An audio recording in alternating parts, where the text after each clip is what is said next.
universidades excelentes. Mas antes disso, vamos iniciar o nosso bate-papo. Já tenho a alegria de receber aqui na nossa bancada ele que é advogado especialista em direito eleitoral, Neomar Filho. Neomar, satisfação em recebê-lo aqui em mais uma edição do Boa Tarde Bahia. Muito boa tarde, Victor Pinto. Boa tarde a todos os ouvintes. Eu sou freguês da casa.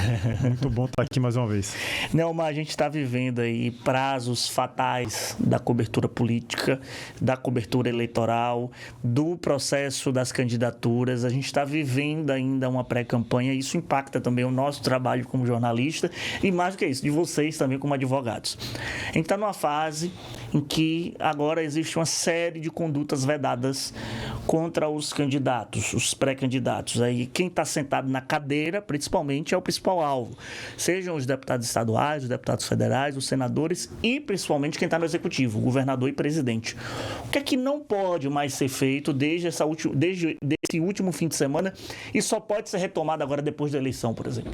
Bom, vamos lá. A legislação eleitoral impõe uma série de condutas vedadas, como você pontuou, para, sobretudo, para quem está nos ouvindo entender, prestigiar a igualdade de oportunidade entre aquelas pessoas que vão disputar um mandato eletivo nesse ano.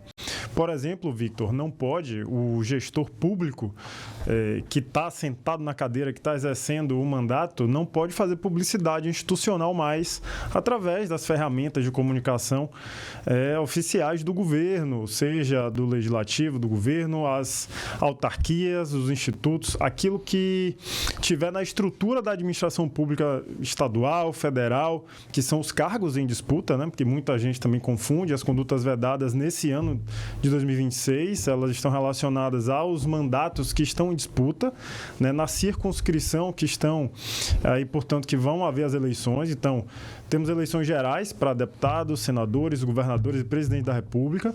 Então, essas condutas vedadas, por exemplo, em que a administração pública não faça publicidade institucional. Aquela divulgação de atos, de programas, de serviços, de entregas do governo. Então, a partir de agora, o cidadão aí que está nos ouvindo vai perceber, principalmente nas redes sociais, que essa ferramenta ela vai deixar de ser utilizada.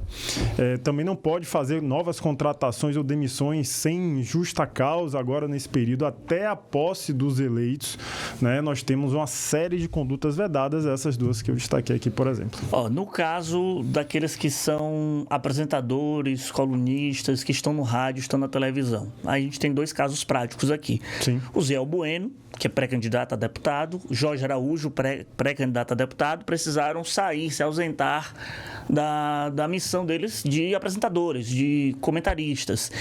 Isso vale para somente o rádio e a televisão, não é isso?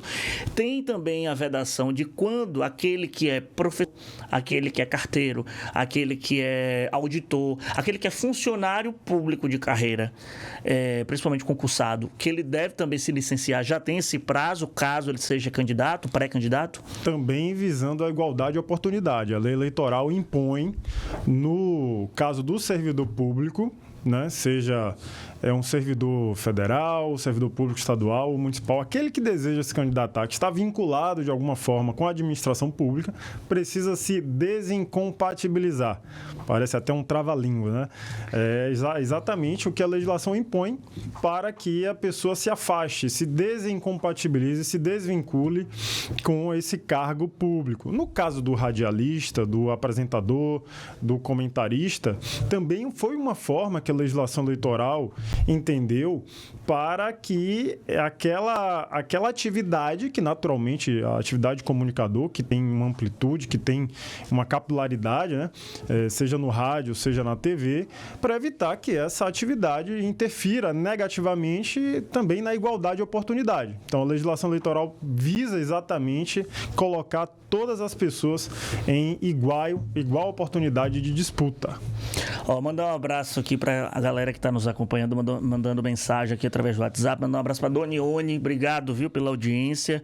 Também a Lucas Nossa, obrigado, viu, Lucas? Tá aqui me mandando uma foto, até que eu estava com nossa querida amiga em comum, Milena Teixeira, colunista do Metrópolis. Obrigado, viu, pela audiência. Você também pode mandar a sua pergunta, sua dúvida, sua crítica, sua sugestão através do nosso WhatsApp, DDD 719-8729-5248.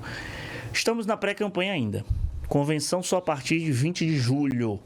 Até lá, Pré-candidatos podem dar entrevistas, porque tem determinado momento que nós, daqui do programa do rádio, do programa da televisão, nós temos uma restrição do tratamento estritamente igualitário. Que é quando a gente entra na fase, por exemplo, de entrevistar todos os candidatos a governador, todos os candidatos a vice, todos os candidatos a senador, dando o mesmo tempo de um para cada. O convite é feito, se ele não vir, perde o espaço. Mas a gente tem, assim, entrevistas ainda com os pré-candidatos, que não necessariamente se definiram. A questão das suplências, por exemplo, dos senadores, que ainda não está algo muito bem alinhado. Essas entrevistas, essa mobilização, ela pode ocorrer até quando, Neumar? As entrevistas podem seguir normalmente, o que também é uma cautela que as emissoras de rádio, de TV devem observar, é justamente esse ponto que você falou sobre a oportunidade igual para os pré-candidatos e pré-candidatas. O pré-candidato hoje, ele tá salvaguardado, ele está protegido pela legislação eleitoral na sua fala. Ele pode se manifestar sobre a pré-candidatura, ele pode defender uma proposta, eventualmente, caso seja escolhido para representar a comunidade em que ele vive, o estado pelo qual ele disputa a eleição, ele pode falar normalmente. O que a legislação impossibilita, proíbe nesse momento, é o pedido de voto. E aí vem aquela questão que o Tribunal Superior Eleitoral traz, que é difícil para qualquer advogado eleitoral definir, que são as palavras mágicas, né?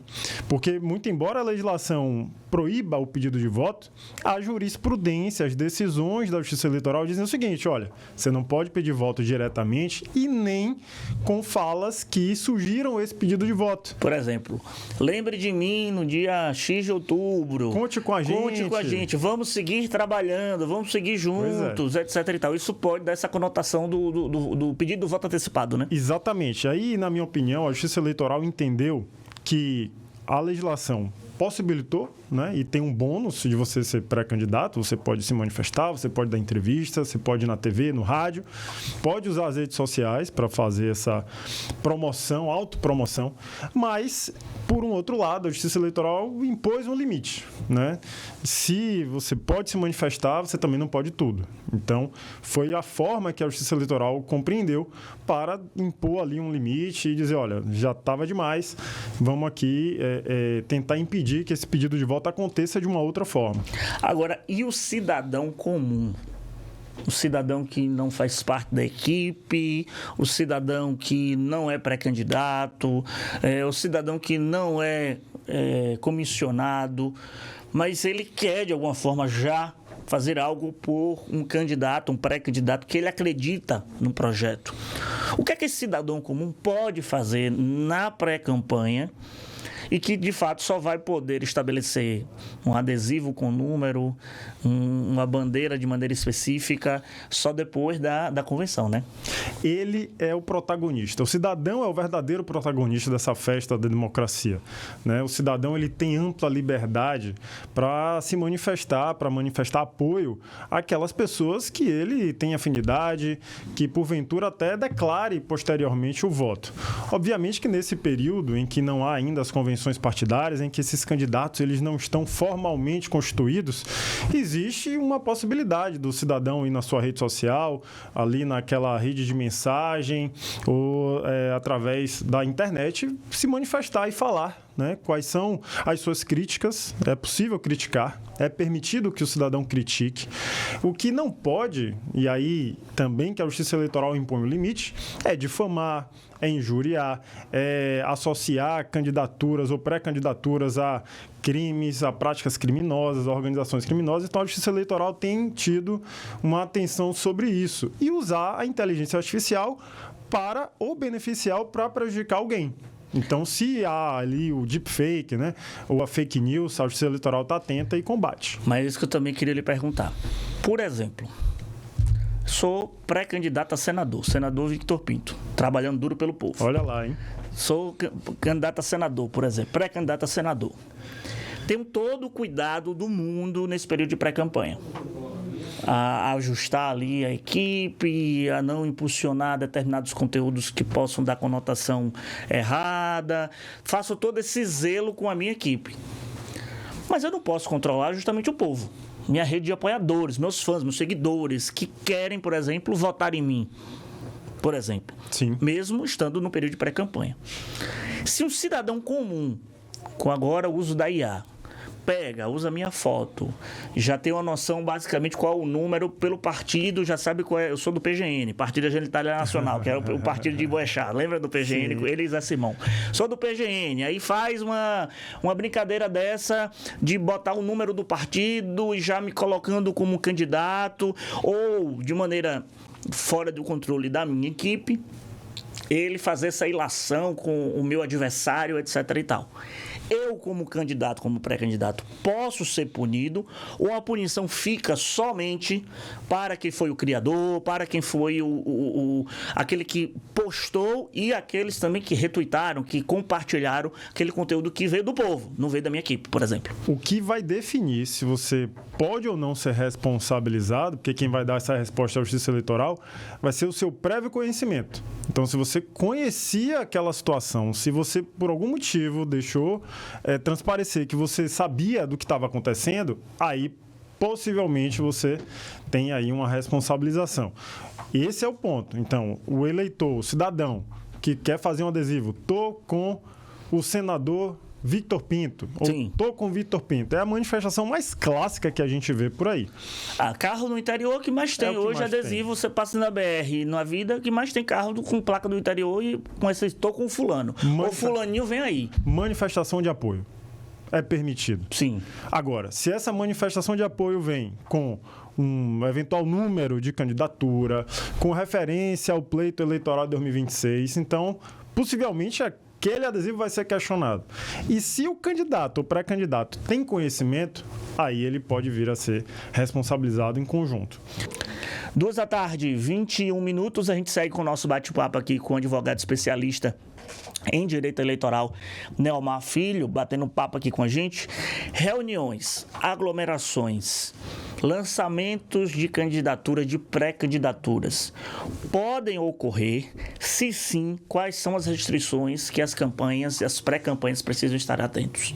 Olha, Victor, depois das mudanças nas regras eleitorais, principalmente depois de 2015, teve a mini-reforma naquele ano, muitas pré-candidaturas já se colocam desde o primeiro mês do ano eleitoral como aquela pretensa candidatura realmente a partir de agosto, que é como você bem pontuou aí depois das convenções partidárias, é que elas passam de fato a existir, de fato e de direito, né?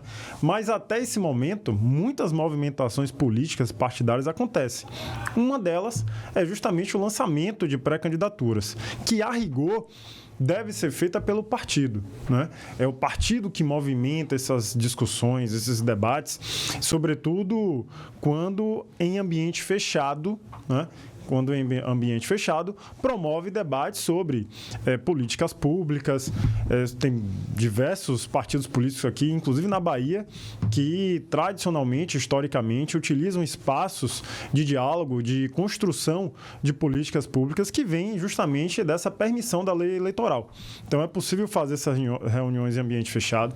Para agora, 2026, foi feito um ajuste na resolução do TSE que permite, inclusive, debates em ambientes abertos, né? Essa foi uma novidade para as eleições de 2026, mas o grande ponto é que o partido político que é a verdadeira atração desses debates nesse período de pré-campanha.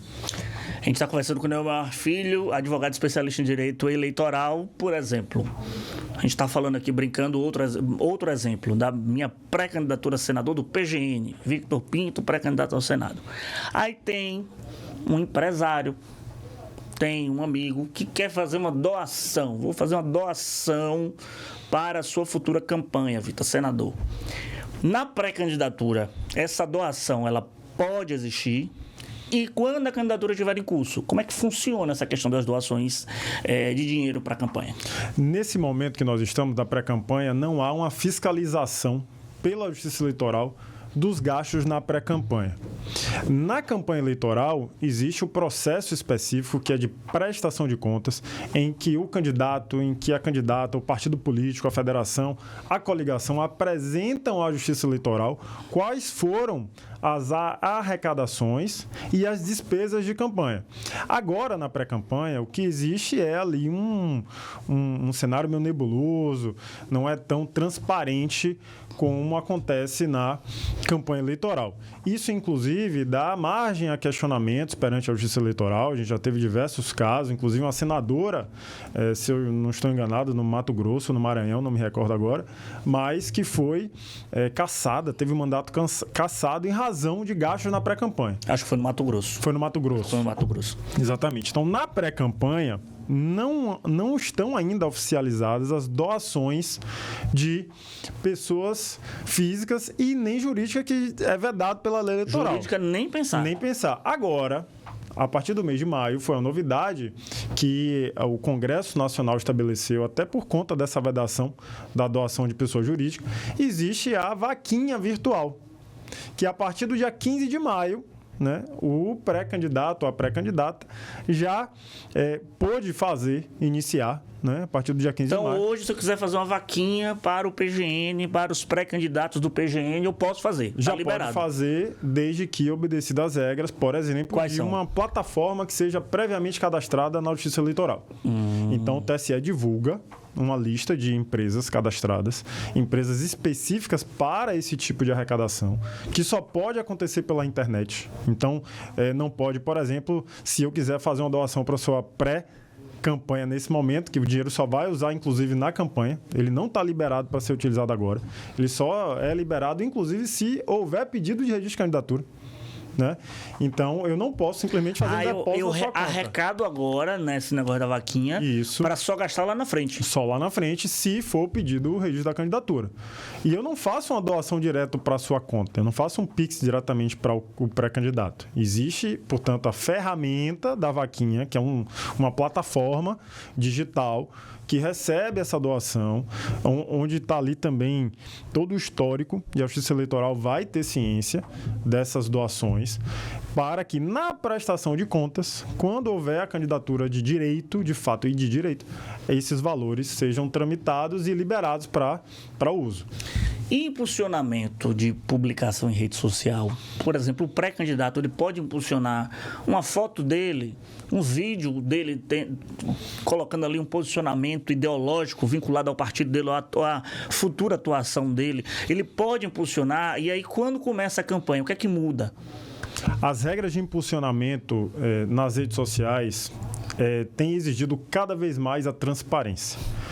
A Justiça Eleitoral tem observado, Victor, as publicidades impulsionadas e tem feito um recorte daquilo que é positivo, ou seja, se o pré-candidato ele impulsiona uma publicação ressaltando as suas qualidades, ressaltando os motivos pelos quais ele hoje está pré-candidato, isso é um recorte permitido pela legislação e pela jurisprudência da Justiça Eleitoral. E um outro recorte é se ele faz esse impulsionamento com a finalidade de falar mal de um outro pré-candidato. Se ele impulsiona para criticar, para falar mal, para, de alguma forma, diminuir o outro pré-candidato, aí a Justiça Eleitoral entende que não é possível. E sempre, Victor, sempre, em qualquer hipótese, precisa acontecer de maneira transparente. Porque se a Justiça Eleitoral quiser fiscalizar, ela vai encontrar os meios através das plataformas e dos instrumentos de redes sociais. Então, ele pode patrocinar, sim, desde que seja para alguma coisa positiva e não negativa a respeito de qualquer pessoa. Agora, e o uso de inteligência artificial? O pré-candidato pode utilizar? Porque a vedação, pelo que eu entendi, só fica algo muito restrito 72 horas antes do processo eleitoral, que não pode ter nada, né? Exato. Criado. Exatamente. A inteligência artificial, ela vem de uma forma estabelecida pela legislação para que o cidadão saiba exatamente se aquele material é ou não, de alguma forma, criado com o apoio daquela ferramenta. Então, é possível utilizar durante a campanha eleitoral, desde que seja expressamente informado ao cidadão que aquela aquele conteúdo foi elaborado com a ajuda de inteligência artificial. E nesse prazo que você pontuou, de fato, não pode haver. 72 horas antes da eleição não pode ser criado nada, não ser publicado nada sobre inteligência artificial nas campanhas futuras. Exatamente. Como especialista na área, você apoia a unificação das eleições? Porque há sempre uma discussão para que ocorra a eleição, todo o processo eleitoral em um ano só. Reunir aí, a gente eleger deputado federal, deputado estadual, senador, governador, presidente, vereador e prefeito, tudo no mesmo dia. Você concorda? Eu sou contra. Eu sou contra por alguns motivos. Óbvio que tem toda decisão, ela tem, né, perspectiva positiva e negativa, tem prós e contras. Na minha visão, unificar as eleições tem muito mais fatores negativos do que positivos. Explico 2 deles aqui. As pautas de uma eleição geral são pautas diferentes de uma eleição municipal.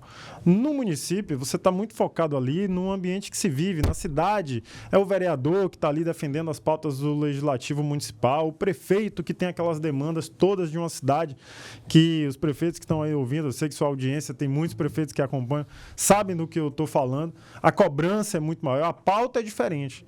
Quando você vai para uma eleição geral, a pauta ela é de um outro contexto. Então, esse, por exemplo, é um ponto que eu vejo negativo. Unificar tudo pode gerar uma confusão no eleitor e na eleitora. Enfim, nossa democracia ainda é uma democracia considerada jovem, existe ainda um caminho a ser percorrido e talvez não haja uma compreensão, uma correta compreensão dessas pautas se a gente unificar.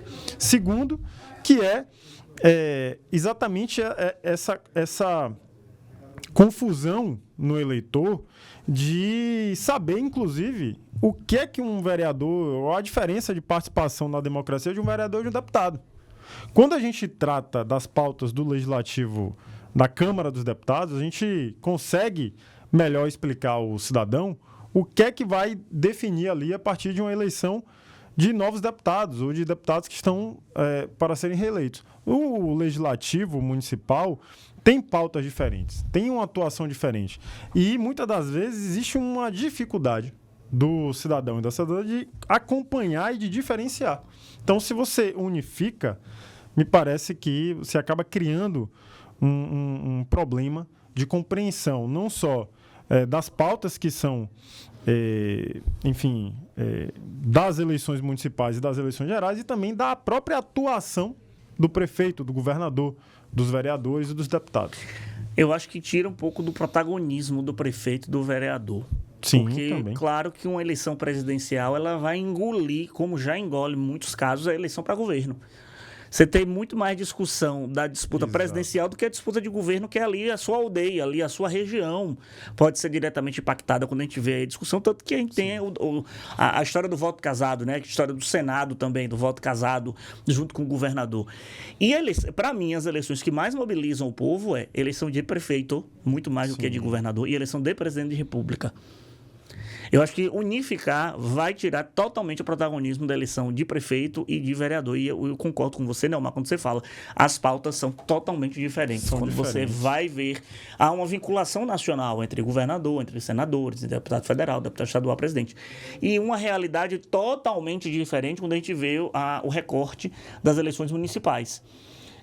Que não necessariamente os partidos, por exemplo, estão verticalizados da presidência para baixo. Isso também gera um desgaste interno estupendo. Por exemplo, a gente está tendo uma discussão hoje em Conquista, como eu falei, de Diogo Azevedo e Sheila Lemos, tudo do mesmo grupo de ACM Neto. Imagina se fosse para administrar isso dentro de uma campanha para a prefeitura da cidade, por exemplo. Por isso que, tudo bem, há uma questão de gasto, há uma questão de mobilização. A gente acaba vivendo o hiato a cada 2 anos, um processo eleitoral. Mas eu acho que cada eleição tem o seu quadrado e tem a sua força. Eu sou suspeito a falar porque eu amo eleição. Então, quanto mais processo eleitoral tiver, para mim tá lindo, tá ótimo, tá perfeito. Porque eu gosto de cobrir, eu gosto como cidadão e gosto como jornalista. Você, como advogado, também tem esse quinhãozinho aí, porque trabalha nas 2 eleições. Mas, mais do que isso, eu acho que eu concordo com sua tese. O protagonismo que é dado para cada um do processo eleitoral, Delmar. Concordo. Exatamente. Você acaba diferenciando o que é a função do prefeito, o que é a função do governador, qual é o papel do vereador, qual é o papel dos deputados, dos senadores. Então, fica mais claro, né, se a gente tiver eleições para prefeitos e para presidentes separados. Antes da gente encerrar, um tema também que é cercado de muita polêmica aqui na Bahia, pesquisa eleitoral. Eita, aí Pesquisa eleitoral é um tema nervoso para os dois campos, e o povo da Bahia não acredita em pesquisa, porque a gente pega... E é um detalhe, quando você pega, por exemplo, Salvador, eu já fiz esse processo por diversas vezes, fazer esse estudo de caso, de pegar as últimas eleições, 2012 para cá, 2008 para cá, e ver como é esse cenário. Por exemplo, pesquisa eleitoral não costuma errar na disputa da Prefeitura de Salvador. Pelo que eu vejo dos institutos conhecidos, né? Sim. Paraná Pesquisas, quando tinha aqui Datafolha, a Quest, esses institutos, o Real Time Big Data, não erram para Salvador. Mas quando a gente vai para o recorte estadual, principalmente quando se trata de uma eleição de sucessão, há erros assim abissais. E isso vem de 2006 para cá. a história demonstra. A história mostra isso, de 2006 para cá. Tanto que o único instituto, de fato, que acertou 2022 foi a Atlas Intel, que todo mundo está na expectativa. Quando é que o Jornal à Tarde vai lançar a nova Atlas Intel para o governo do estado da Bahia, por exemplo? Sim. Existe algum marco regulatório para as pesquisas eleitorais e para as pesquisas que erram? Porque para muitos políticos há uma conotação de que pesquisa influencia o voto do eleitor, o termômetro da campanha. E às vezes alguns políticos mal intencionados manobram com institutos menores para poder desbalancear a campanha e isso ser utilizado a seu favor, mas quando vai o resultado da urna não bate com o resultado da pesquisa e o instituto fica aí. Não tem nada, não acontece nada. Qual é a sua análise sobre esse marco regulatório e a fiscalização da Justiça Eleitoral? Vamos lá, a Justiça Eleitoral tem, inclusive recentemente, o Tribunal Superior Eleitoral deu uma decisão sobre pesquisa, né? Essa decisão, inclusive, ficou de ser analisada em plenário, não me recordo agora se já foi feito esse julgamento, mas no que se refere à pesquisa eleitoral, sim, acho que tem um poder de influência. E também concordo contigo com relação à história das pesquisas eleitorais aqui no âmbito do estado da Bahia, né? Existe uma legislação que trata especificamente sobre pesquisa eleitoral, que dispõe quais são os critérios, quais são as regras para a divulgação de pesquisa, os dados que precisam ser divulgados, a margem de erro que precisa ser colocada, né? O registro na Justiça Eleitoral, né? As pesquisas que são divulgadas, elas precisam estar registradas perante a Justiça Eleitoral. Então, existe sim uma série de critérios a serem observados. E nem assim perceba que as pesquisas são 100% confiáveis. Porque, de fato, existe um cenário que, a depender do recorte que se faça, e a legislação não tem essa condição de evitar que o recorte seja direcionado ou enviesado, as coisas acontecem, independentemente da legislação estar ali de maneira rígida para aquela pesquisa eleitoral estar assim, formalmente estabelecida. Mas a depender do recorte que se faça, de fato, existem muitos erros em pesquisa, né? E pesquisa que é divulgada perto ainda da data da eleição pode gerar efeito danoso para a democracia.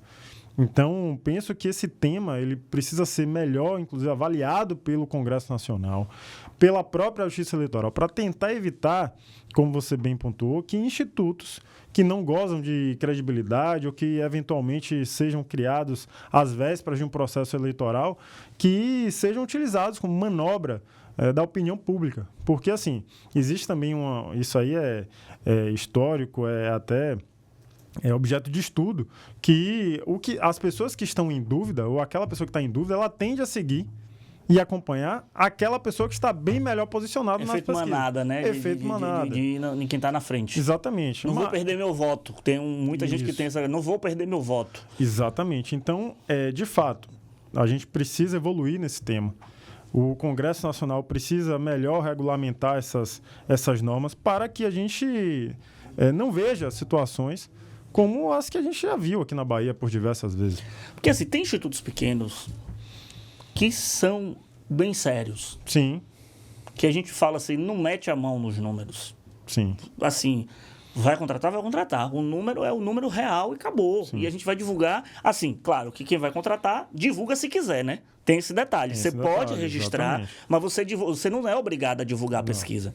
Então, assim, se eu, Vitor, contrato, independente de quem é o candidato, para divulgar o cenário, eu vou divulgar, etc e tal. Mas tem outros que querem ali, principalmente no interior, principalmente em eleições municipais, sim, mobilizar ali determinado grupo e mete a mão. Tem institutos que não fazem isso. Eu lembro de um instituto que já foi muito famoso aqui na Bahia, hoje ele não existe mais, que não importasse o resultado. Ele não ia calibrar para A ou para B. Simplesmente não divulgava. Se a pesquisa não fosse favorável a quem contratou, não divulgava. Mas também não metia a mão nos números. Mas tem muito instituto pequeno, vagabundo, que mete a mão nos números e dá um cenário totalmente diferente do que, por exemplo, eu, como jornalista que frequento algumas cidades do interior da Bahia, você consegue perceber, você consegue ter... Não é que a minha apuração, não é que o meu sentimento é o resultado, de fato, que vai sair na urna. Mas você meio que sabe quando a eleição vai ser acirrada ou não, se tá pau a pau ou não, se fulano tá... Você tem indícios que demonstram isso no dia a dia. E tem instituto que faz o que faz todo o trabalho direitinho, registra tudo aquilo, mas dá um resultado totalmente adverso. Do que é o resultado real, o sentimento real do recorte. E às vezes a gosto do contratante. Sim. Então quem contrata quer ver um resultado X. E hoje não há uma punição específica a esse instituto que, vamos colocar assim, mete a mão nos números. Porque se ele comprova que obedeceu aquelas regras de metodologia, de formalidade, a rigor é uma pesquisa válida. Ela pode ser divulgada. Agora, como de fato entrar nessa pesquisa e compreender esse recorte que é feito para beneficiar A ou B, realmente é um trabalho muito difícil. E detalhe, institutos grandes gostam de fazer pesquisas também densas, que você consegue perceber o sentimento pela rejeição, pela exatamente. Espontânea, como é que está o voto ali no interior e na parte mais central. Aí você consegue registrar. Tem institutos que não, que só fazem só a divulgação do resultado seco, por exemplo, da governador primeiro turno, e não dá essas outras nuances que possam criar margem de analisar um cenário melhor. Por exemplo, eu gosto muito do Instituto Quest, do Felipe Nunes, porque para mim é a pesquisa mais completa que existe hoje. O cenário dele é completíssimo. E quando ele divulga completo para nós da imprensa. Então, é muito mais fácil a gente fazer um recorte, por exemplo, vamos colocar assim, do contexto eleitoral, dessas nuances que eu estou lhe falando. Sim. Rejeição,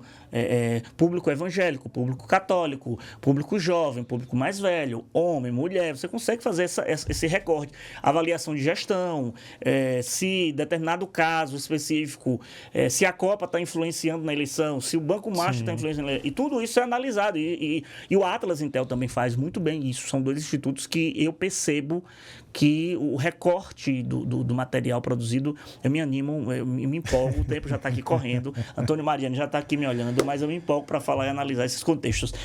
Meu querido Neomar, satisfação em recebê-lo aqui, microfone sempre aberto. Obrigado, viu? Victor, mais uma vez, obrigado pelo convite. Estou à disposição sempre e à disposição da Band. Meu querido Antônio Mariani, lhe entrego, porque a gente tem que pagar boleto. Eu vou encerrando o Boa Tarde Bahia aqui, com o compromisso de estarmos todos juntos amanhã, a partir das 14h, com seu ponto de informação de política, economia e justiça. Um abraço. Tchau, tchau.